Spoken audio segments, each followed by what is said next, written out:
नमस्कार दोस्तों। आज की ये कहानी किसी राजा की नहीं, किसी युद्ध की नहीं। ये कहानी है हम सब की, आपकी, मेरी और पूरी मानव जाति की। इस किताब का नाम है सेपियंस और इसे लिखा है इज़राइल के इतिहासकार युवाल नोआ हरारी। युवाल नोआ हरारी सिर्फ इतिहास नहीं पढ़ाते, वो हमें ये सोचने पर मजबूर करते हैं कि हम कौन हैं, हम यहाँ कैसे पहुँचे और हम आगे कहाँ जा रहे हैं। सेपियंस का मतलब है सोचने वाला इंसान। लेकिन इस किताब का सबसे बड़ा सवाल है, क्या हम वाकई इतने समझदार हैं या बस खुद को ऐसा मानते हैं। ये किताब करीब 70,000 साल पहले से शुरू होती है, जब इस धरती पर इंसान अकेला नहीं था। हमारे जैसे दिखने वाले कई और इंसान थे, निएंडरथल्स, डेनिसोवन्स और कई दूसरी मानव प्रजातियां। लेकिन आज सिर्फ एक ही बची, होमो सेपियंस। सवाल यह है, बाकी सब कहां चले गए? क्या हम ज्यादा ताकतवर थे या ज्यादा बुद्धिमान? हरारी कहते हैं, हम सबसे मजबूत नहीं थे, हम सबसे तेज भी नहीं थे। हम अलग थे क्योंकि हम कहानियां बना सकते थे। हाँ, कहानियां, ऐसी कहानियां जिन पर लाखों लोग एक साथ विश्वास कर सकें। धर्म, देश, पैसा, कानून, ये सब कागज पर बने विचार हैं, लेकिन पूरी दुनिया इन पर चलती है। यहां से सेपियंस एक बहुत बड़ा दावा करती है कि दुनिया को तलवारों ने नहीं, कहानियों ने बदला है। हरारी बताते हैं, करीब 70,000 साल पहले एक कॉग्निटिव रेवोल्यूशन हुआ, मतलब इंसान के दिमाग में कुछ बदल गया। हम सिर्फ देख और सुन नहीं रहे थे, हम कल्पना करने लगे। हम ऐसी चीजों पर विश्वास करने लगे जो दिखाई नहीं देती थीं। यहीं से देवता आए, यहीं से कबीले बने, यहीं से सहयोग शुरू हुआ।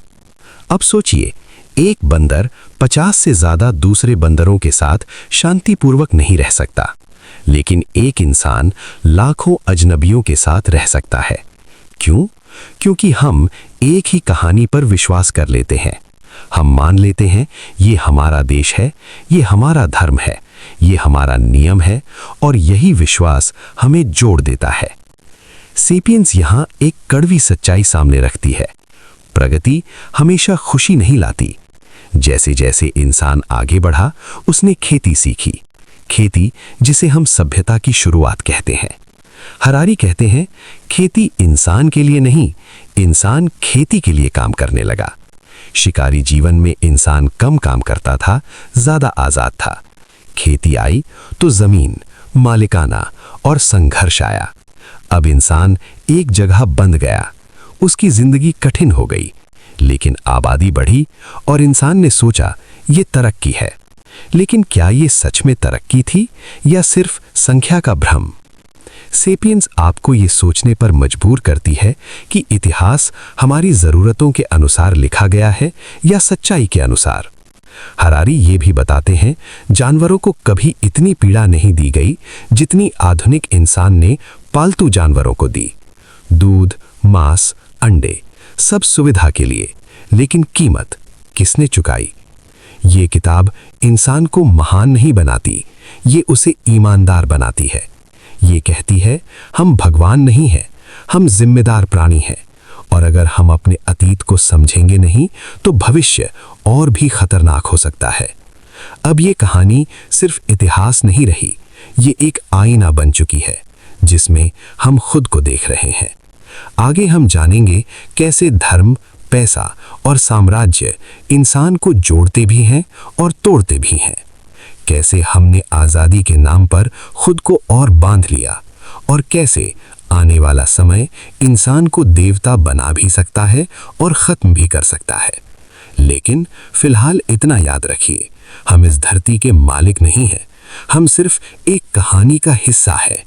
और सवाल ये है, क्या हम इस कहानी को समझदारी से आगे बढ़ाएंगे? अब ये कहानी और गहराई में उतरती है, क्योंकि अब इंसान सिर्फ कहानियां बनाने वाला प्राणी नहीं रहा, वो कहानियों पर जिंदगी टिका चुका था। कॉग्निटिव रेवोल्यूशन के बाद इंसान ने अपने आसपास की दुनिया को बदलना शुरू किया, लेकिन असली बदलाव बाहर नहीं, अंदर हो रहा था। अब इंसान सिर्फ वर्तमान में नहीं जी रहा था, वो भविष्य के बारे में सोच रहा था, योजनाएं बना रहा था और डरने लगा था। यहां से डर और उम्मीद इंसान की सबसे बड़ी ताकत और सबसे बड़ी कमजोरी दोनों बन गए। अब हरारी एक बहुत बड़ा सवाल उठाते हैं, क्या इंसान सच में ज्यादा खुश हुआ या सिर्फ ज्यादा शक्तिशाली? कहानी आगे बढ़ती है खेती के युग की ओर, जिसे हम अक्सर मानव इतिहास की सबसे बड़ी सफलता मानते हैं। लेकिन सेपियंस यहां रुककर पूछती है, किसके लिए सफलता? खेती से पहले इंसान शिकारी और संग्रह करता था। वो कम काम करता था, ज्यादा तरह का भोजन खाता था और बीमारी कम थी। खेती आई तो गेहूं और चावल आए, लेकिन विविधता गई। अब इंसान दिन भर एक ही काम करता, एक ही फसल उगाता और उसी पर निर्भर हो गया। हरारी कहते हैं, गेहूं ने इंसान को पालतू नहीं बनाया, इंसान गेहूं का पालतू बन गया। अब इंसान जमीन से बंध गया। उसने दीवारें बनाई, सीमाएं खींची और कहा, ये मेरा है। यहीं से मालिकाना और संघर्ष शुरू हुआ। खेती के साथ समाज बड़ा हुआ, लेकिन इंसान अकेला होता गया। अब परिवार, संपत्ति और उत्तराधिकार महत्वपूर्ण हो गए और यहीं से असमानता जन्म लेने लगी। कुछ के पास ज्यादा जमीन थी, कुछ के पास कुछ भी नहीं। सेपियंस यहां एक कड़वी सच्चाई कहती है, असमानता प्राकृतिक नहीं, ये मानव द्वारा बनाई गई कहानी है और हर कहानी की तरह इसे भी सीखा जाता है। अब कहानी आगे बढ़ती है और इंसान नियम बनाता है, कानून, परंपराएं और सामाजिक ढांचे।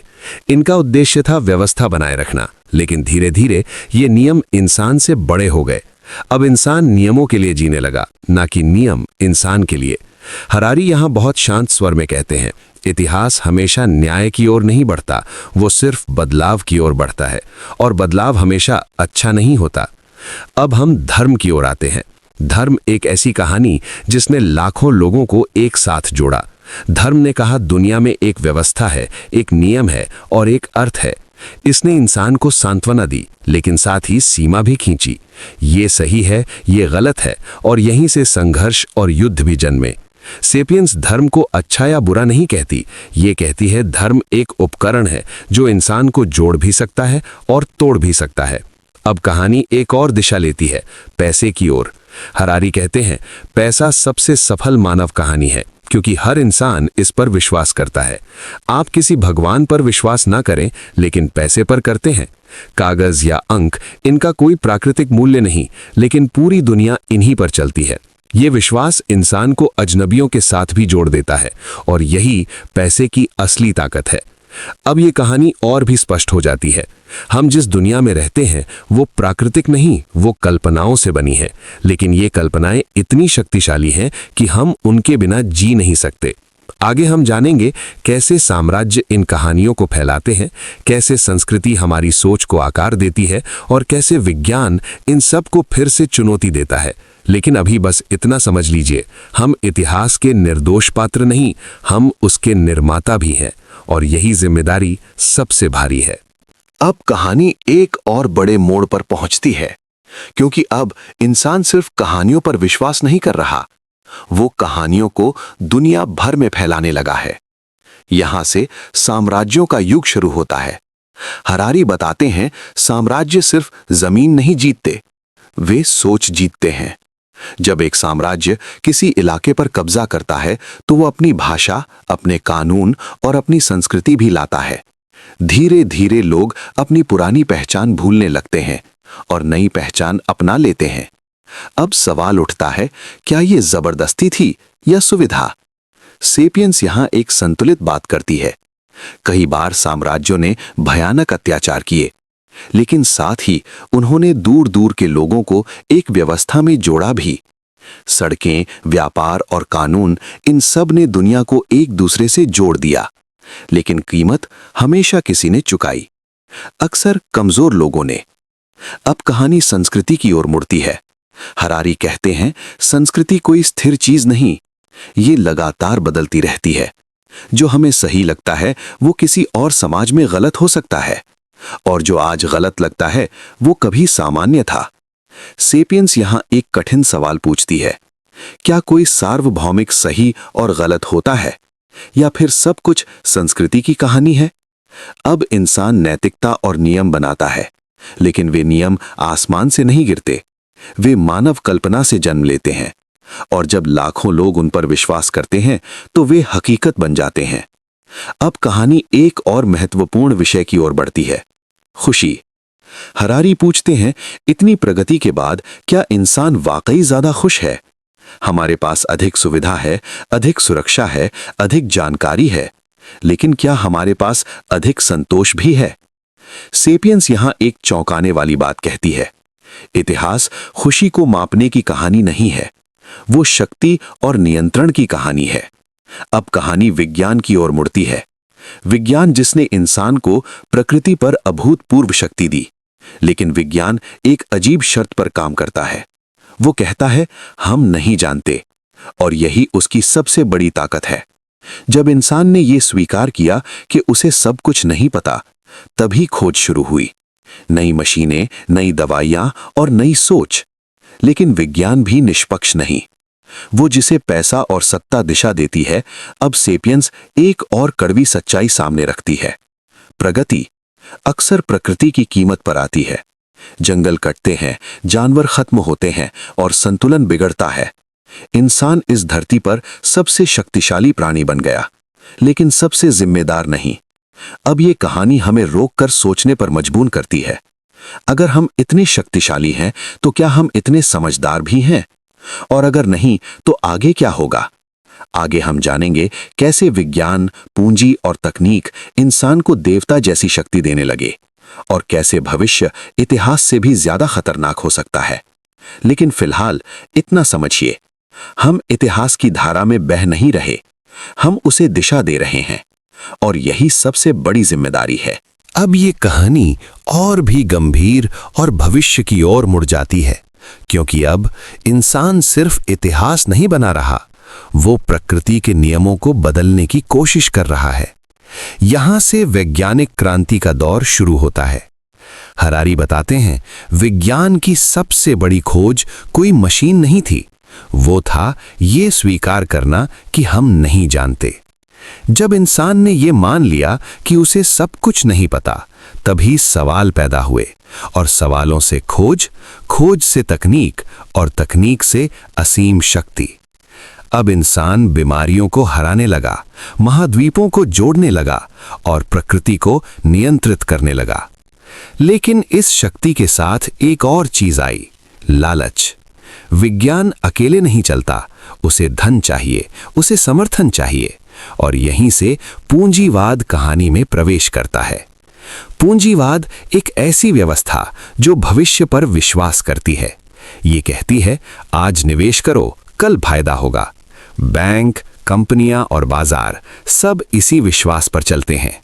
लेकिन हरारी यहां एक सवाल उठाते हैं, क्या लगातार विकास संभव है, या हम सीमित संसाधनों वाली धरती पर असीम सपने देख रहे हैं? अब इंसान पहली बार इतिहास में इतनी तेजी से धरती को बदल रहा है। जंगल खेत बन रहे हैं, नदियां कारखानों में बदल रही हैं, और जानवर यादों में। सेपियंस यहां बहुत शांत लेकिन कठोर बात कहती है, इंसान धरती का मालिक नहीं, वो एक अस्थायी अतिथि है, लेकिन उसने घर बदलने की जगह घर को ही तोड़ना शुरू कर दिया। अब कहानी और आगे बढ़ती है। इंसान अपने शरीर पर काम करने लगता है, दवाइयां, सर्जरी और जेनेटिक बदलाव। अब सवाल ये नहीं हम क्या कर सकते हैं, सवाल ये है हमें क्या करना चाहिए, क्योंकि हर शक्ति बुद्धिमानी नहीं लाती। सेपियंस यहां चेतावनी देती है, अगर नैतिकता तकनीक से पीछे रह गई तो भविष्य खतरनाक हो सकता है। अब इंसान डेटा बन चुका है, हमारी पसंद, हमारी आदतें, हमारी भावनाएं सब रिकॉर्ड हो रही हैं, और सवाल ये है, क्या हम तकनीक का उपयोग कर रहे हैं या तकनीक हमारा उपयोग कर रही है? अब कहानी एक अजीब मोड़ पर है, जहां इंसान देवता जैसी शक्ति के करीब है, लेकिन देवता जैसी बुद्धि से दूर।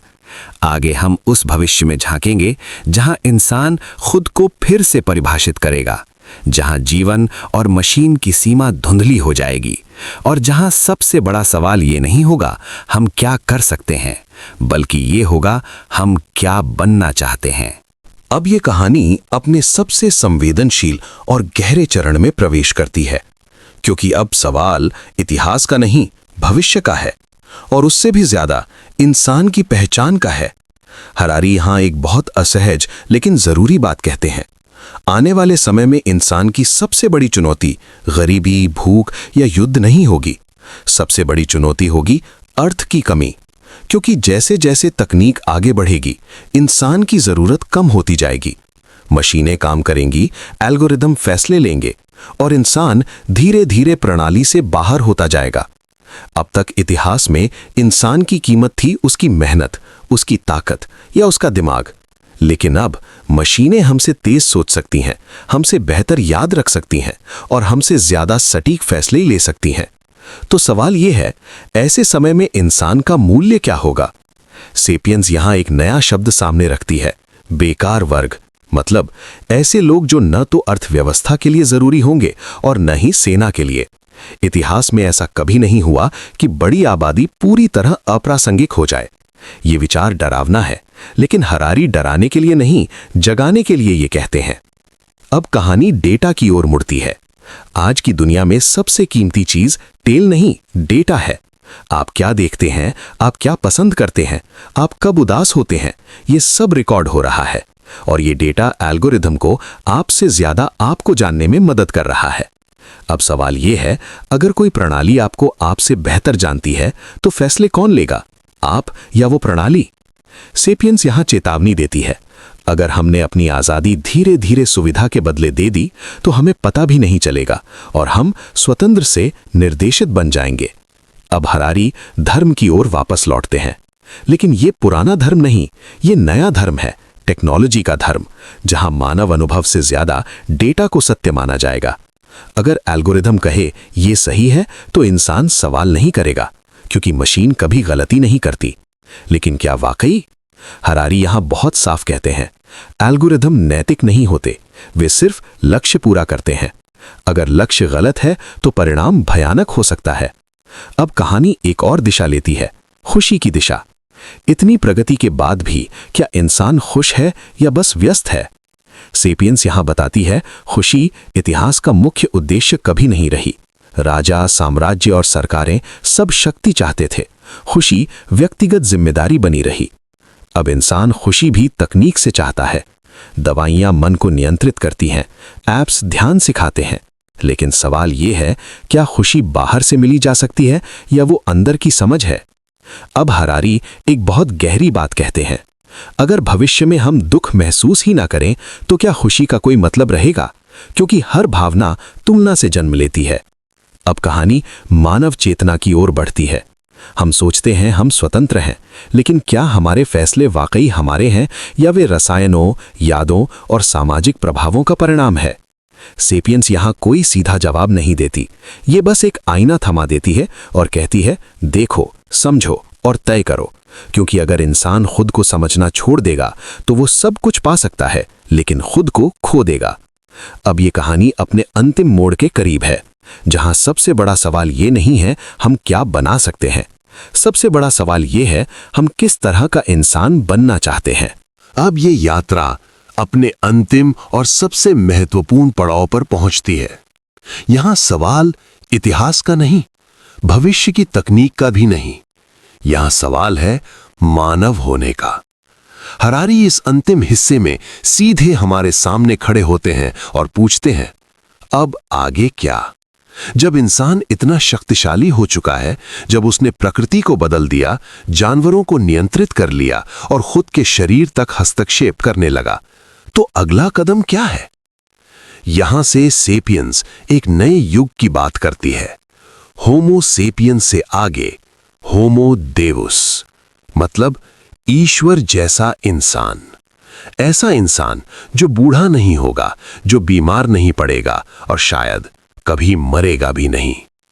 अब ये कल्पना कहानी नहीं रही, ये प्रयोगशालाओं में शुरू हो चुकी है। जेनेटिक इंजीनियरिंग, आर्टिफिशियल इंटेलिजेंस और बायोटेक्नोलॉजी, ये सब इंसान को फिर से डिजाइन करने की तैयारी है। लेकिन हरारी यहां एक ठहराव लाते हैं और पूछते हैं, अगर हम सब कुछ कर सकते हैं तो क्या हमें सब कुछ करना चाहिए? क्योंकि शक्ति और बुद्धि एक साथ हमेशा नहीं आती। इतिहास गवाह है, इंसान जब भी अपनी सीमाएं भूलता है तो परिणाम खतरनाक होते हैं। अब कहानी एक बहुत गहरे प्रश्न पर आ टिकती है। क्या इंसान वाकई स्वतंत्र है या वो अपने दिमाग के रासायनिक संकेतों का गुलाम है? अगर प्यार, डर और खुशी सब रसायन है तो क्या जीवन का कोई अर्थ है? हरारी यहां कोई धार्मिक जवाब नहीं देते। वो कहते हैं अर्थ कहीं बाहर नहीं, इसे इंसान खुद बनाता है, जैसे उसने पैसा बनाया, धर्म बनाया और देश बनाए। लेकिन अगर हम ये स्वीकार कर लें कि अर्थ हमारी कल्पना है तो जिम्मेदारी और भी बढ़ जाती है, क्योंकि अब दोष देने के लिए कोई और नहीं। अब कहानी चेतना की ओर लौटती है। हम सोचते हैं हम अपने विचार हैं, लेकिन विचार आते हैं और चले जाते हैं, तो हम कौन हैं?